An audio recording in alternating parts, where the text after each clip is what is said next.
Hi students. Well, today we're going to look at the process of doing a bank reconciliation. So as you know, part of internal control, especially control over cash, is to deposit your cash into the bank account so that there is a separate record of your cash and you can match your cash to the bank's cash when you do your reconciliation, probably monthly. So we're going to go through an example of a bank reconciliation and also discuss a few things about it that are going to be there sort of all the time when you do a bank rec. So I have an April 30 date here. The bank rec is not for a period of time, it's for a single day because that is the day that you have, X amount of money in the bank. So two things are going to happen. We're going to get the bank statement, and over here we have the bank having, almost $16,000 in our account, and our general ledger. So we can get a trial balance, or we can look at the ledger for cash, and we've got about 11,000. So not the same amount. Now this is normal. It shouldn't be the same amount because in a business you're moving money all the time. You're writing checks all the time. So one thing we're going to do, or the main thing we're going to do, is we're going to reconcile the bank balance to the book balance, which is our balance, and we're going to get the same amount of money at the end. So we're going to finish this with the adjusted bank balance, and then just below the screen here, the adjusted book balance, and the adjusted book balance will be our true cash balance, and it will match the adjusted bank balance. So there are a couple of things that are going to happen pretty much all the time, quite often anyway, for a business.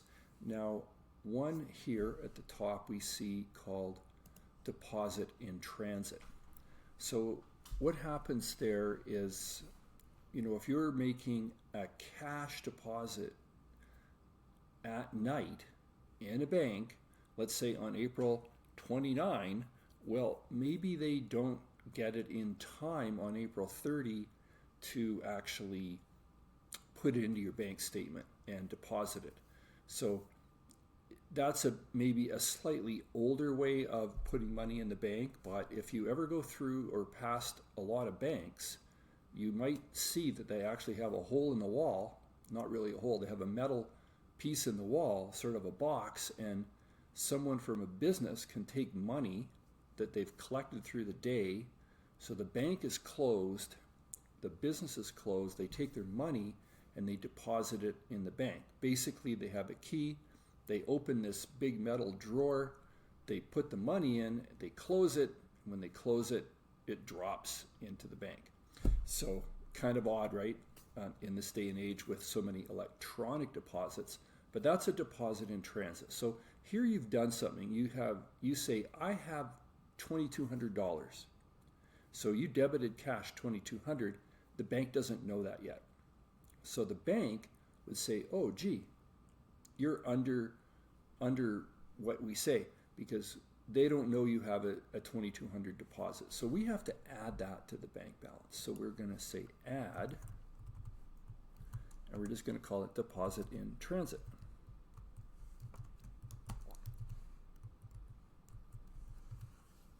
And that is going to be that amount right there. So what we need to do then is we're just going to subtotal this, and we're going to see what our new amount is so far.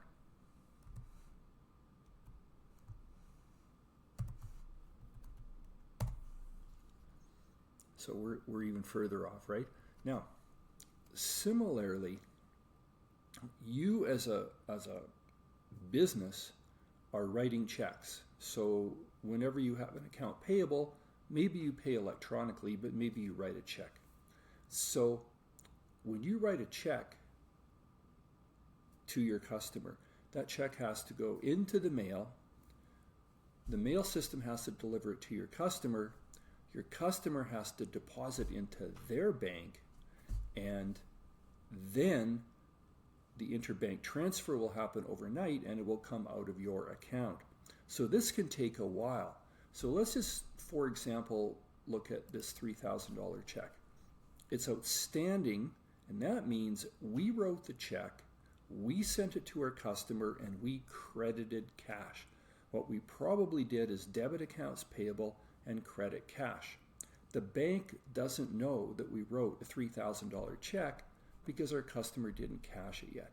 So we're getting to our true cash balance, and all of those 3 checks here represent checks that we wrote, so there's no mistake there. We wrote a check, and the bank doesn't know we wrote the check.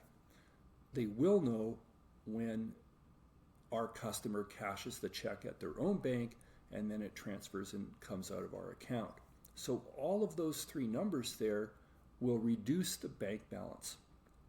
Now, what I would like you to notice is that the deposit in transit will take care of itself within a day, meaning, the bank will get that money and they will add it into your account. So you don't have to do anything.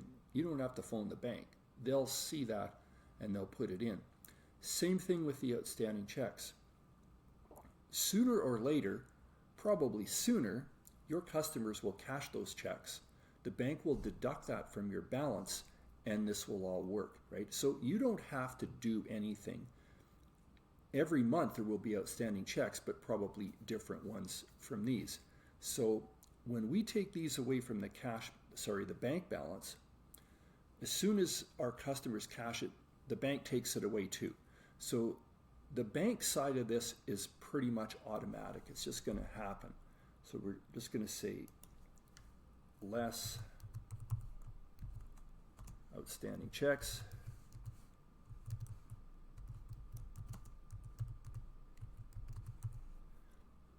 Now, in fact, this could be a long list. In real life, if you're writing a lot of checks, this could be like 6 or 7 or 8. But what we want to do now is we're just going to put these in, and I'm going to do it really quickly by copying.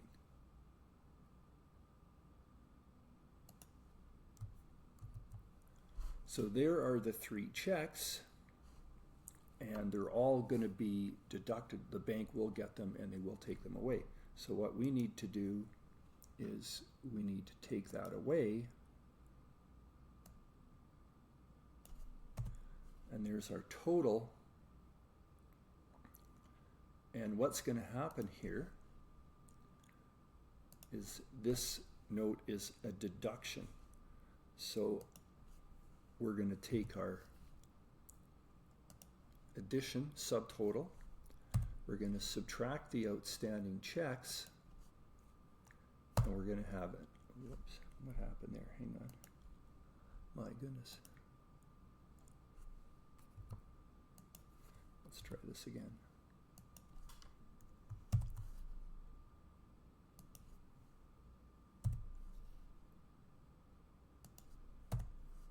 There we go. So this is going to be the true bank balance. Now the other thing that's going to happen here, sometimes but almost never, is the bank could make an error. Now in this example, the bank did not make a mistake, and in reality, the bank doesn't make a lot of mistakes. It's more likely that the business would make a mistake than the bank, because it's highly automated. They've got hundreds of thousands of accounts, maybe millions, so not many bank mistakes happen. However, let's just discuss it a little bit. If the bank made a mistake, you can't change your cash balance to match their mistake. So let's say this was your account personally, and the bank took away $100 out of your account. And they had told, now maybe you knew what that was about, but they had told you, we're not going to charge you that $100. So your understanding is they're not going to take $100 out of your account for some service they did, and then they did it anyway. They took it out. So you aren't happy because you are missing your $100. How do you get it back though? Well, you phone the bank, right? You phone the bank and you say, hey, please put back my $100. So if the bank makes a mistake and they take too much money out, you would just phone the bank and say, put back my $100. And then in this line, you would add it back. You'd put your 100 back, and the bank will put the 100 back, and you'll still balance, okay? So if there's a bank error, don't change your records to match the bank error. Phone the bank, just like you would in your own personal life. Okay, let's now look at the book balance. So this is the April 30 balance of cash in our general ledger. And a few things are going to happen. Looking here, sometimes customers make an electronic deposit. So we're saying this is a deposit on account, and we're saying that you earned interest as well. So your customer put all that money into the bank. Now the idea here is that you don't know that yet. You're just finding out when you see the bank statement. Okay, so if you've already recorded this, then your balance would reflect that. But if this is new to you, then you have almost $1,400 more in the bank. So we're going to add that. So we're going to say add.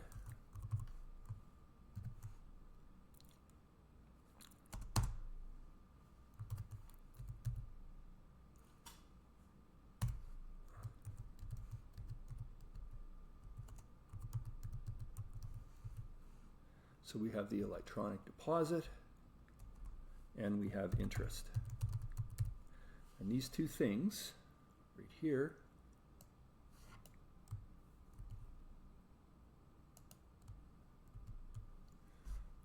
are going to add up.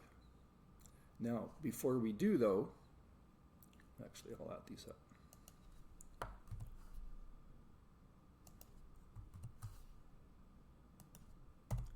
So there, and I added them because this is from one customer. So when we do a journal entry to fix this coming up soon, we'll know that we've got $13.90.31 from this one customer. Okay, now I'm going to skip here to this paying. We paid something on account. Now this is an example of an error that we made. So here's the error. We wrote a check number 326. We wrote it for $1,226. So what we're saying here is 1226 is the right number. So, you know, you took out your checkbook and you wrote a check for 1226. You mailed it to your customer cashed it. So the bank took 1226 out of your account. Everything's good. Here's the problem. You transposed the 26, and instead of writing it into your journal as 1226, you wrote it into your journal as 1262. Uh-oh, that's a mistake. Now the difference is easy to figure out. The difference is $36. And the slightly harder thing you have to do is figure out, to fix this mistake, should you add it to your bank balance, not your bank balance, but your book balance, add it to your cash, or subtract it from your cash? So you have to figure this out kind of on your own, because a mistake could be plus, it could be minus. But let's look at this one example. You actually wrote a $1,226 check, and when you paid on account, you debited accounts payable and you credited cash. You credited cash for $1,262. So I think we can figure that we credited cash for too much, $36 too much. So that credit to cash lowered our balance by $36 too much, so we have to put it back. So this means to fix this error, we have to add that back. So I'm just going to call this error. I'm going to call that check number 326. And we're going to add that back. Oops. Let's write it. Okay.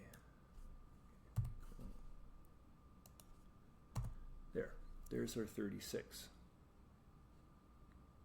Now, don't worry if this isn't, the exact format. We're really just trying to figure this out here and get the right amount. In fact, I don't even have to write it there. I'll just write it here. So there's my 36, and those are the additions. So we'll underline this, and we'll add up these numbers. So what we've got is we've got two additions to our cash balance. So maybe I can do it this way.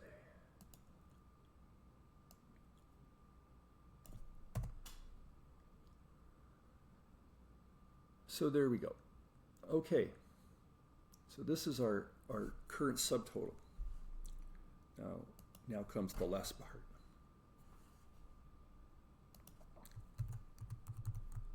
Less.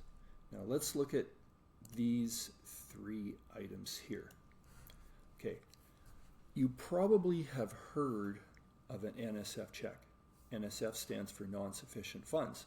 So someone paid your business, they probably owed you money on account, and they came in and paid you or sent you a check, and it bounced. You might have heard the term a check bounced.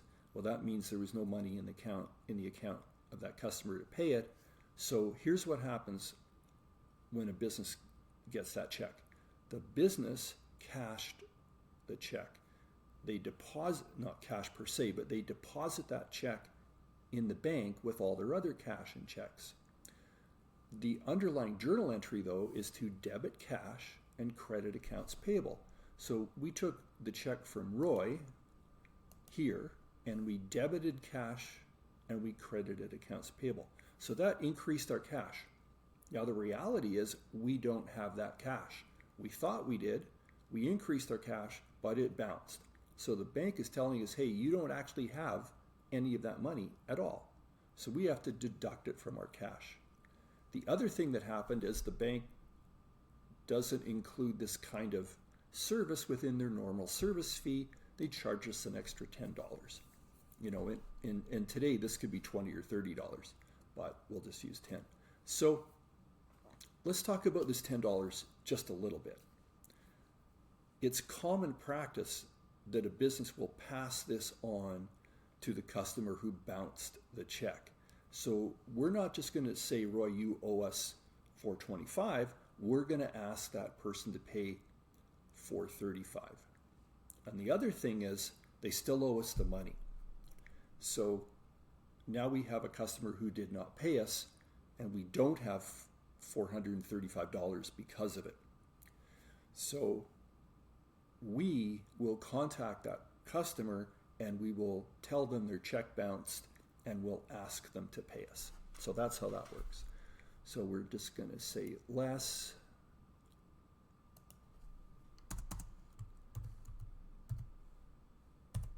NSF check Roy, and we're going to call this NSF check fee.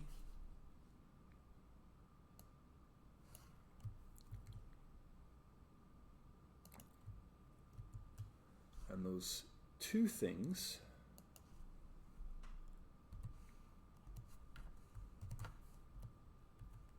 are $435.60. Now, the other thing right here, pretty standard, a monthly service charge.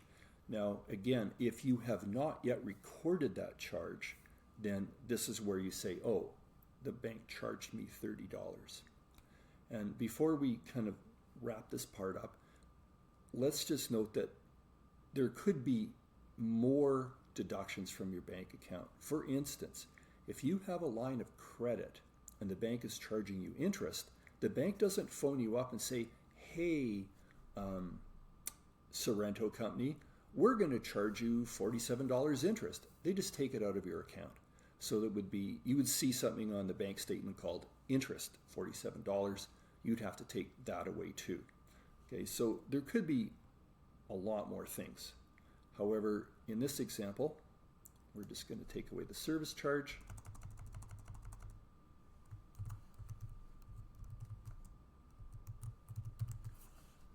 And that's going to be $30. Okay, now your textbook will have maybe a slightly different presentation here. The key part is getting these adjusted balances. So let's just see what we have. We have the number here, which is the total of our additions. We have to take away the NSF check, and we have to take away the service charge. I don't know why that happens. Hang on here. Delete, maybe. Let me try this.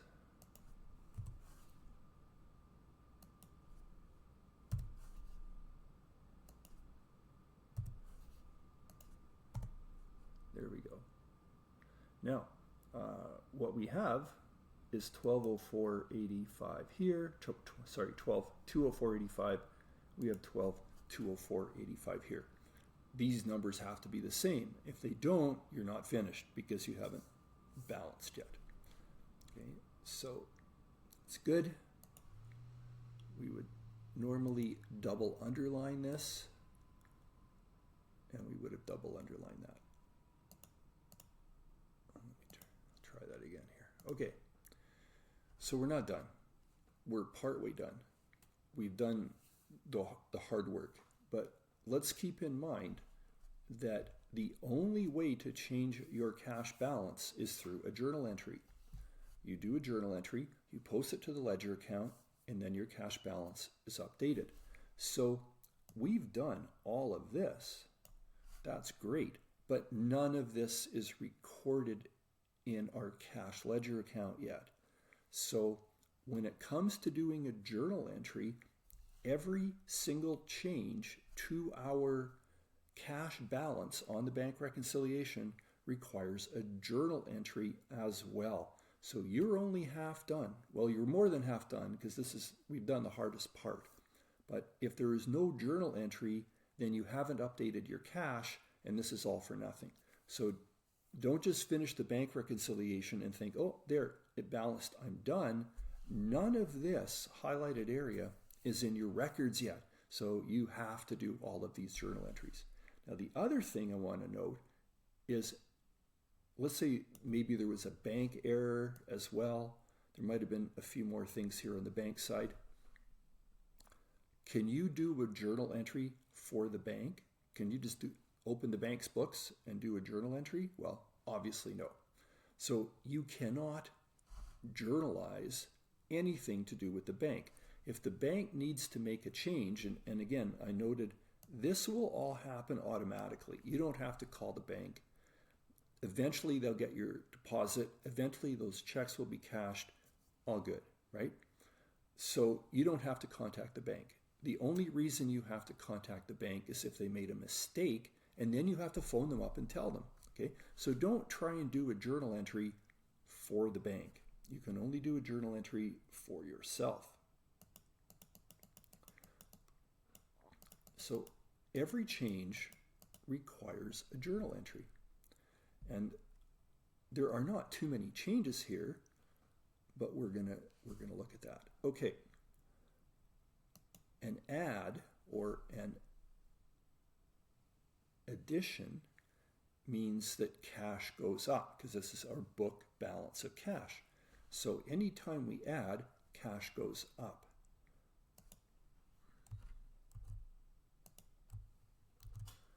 So let's first look at this deposit. Okay, so this was on account, and it's this much plus interest. So we have cash,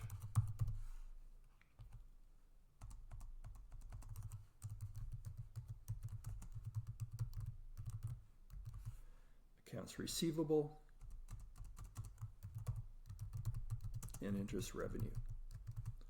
So notice this is a combined journal entry.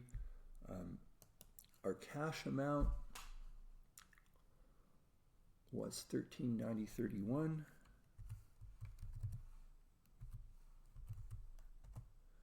And that was made up of two things.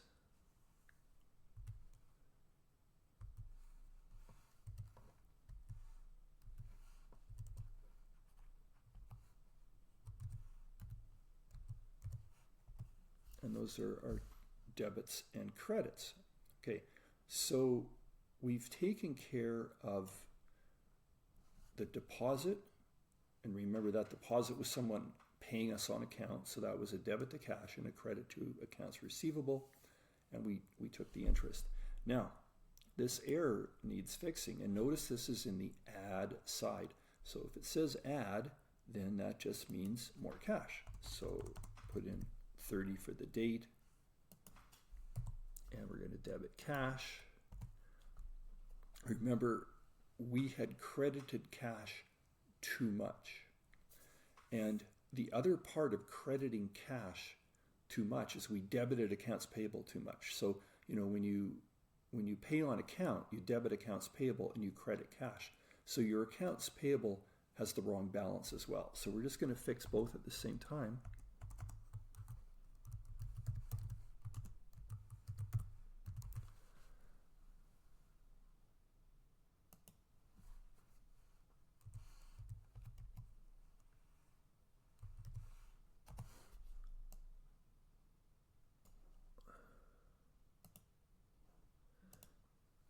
Okay, that's fixed. So we've taken care of all of the additions to cash.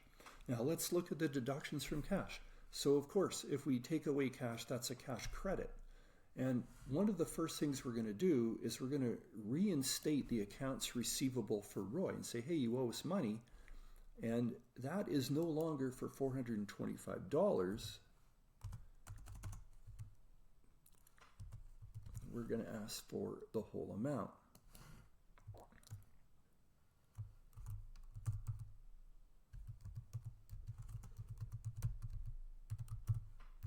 So there's accounts receivable and no cash for us yet. So that is going to be $435.60.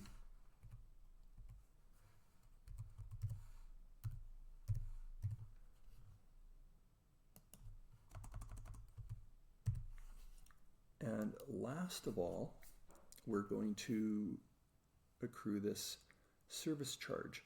Now, different companies might have a slightly different account title for this. It has to end with expense because this is an expense. So I'll say bank fee expense. And we're going to credit cash.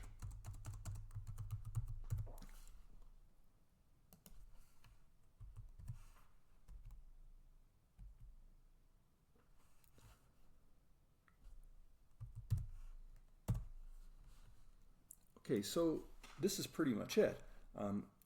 One thing I do want to mention also, when we're looking at the journal entries here, all of these changes involve our cash.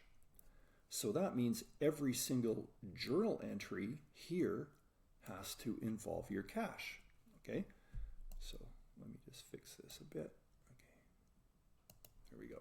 So every journal entry has cash in it, and you'll notice that's exactly what we did. So this example is relatively short in terms of real life. You know, a bank reconciliation would have way more in it for almost all businesses, but things tend to be repetitive.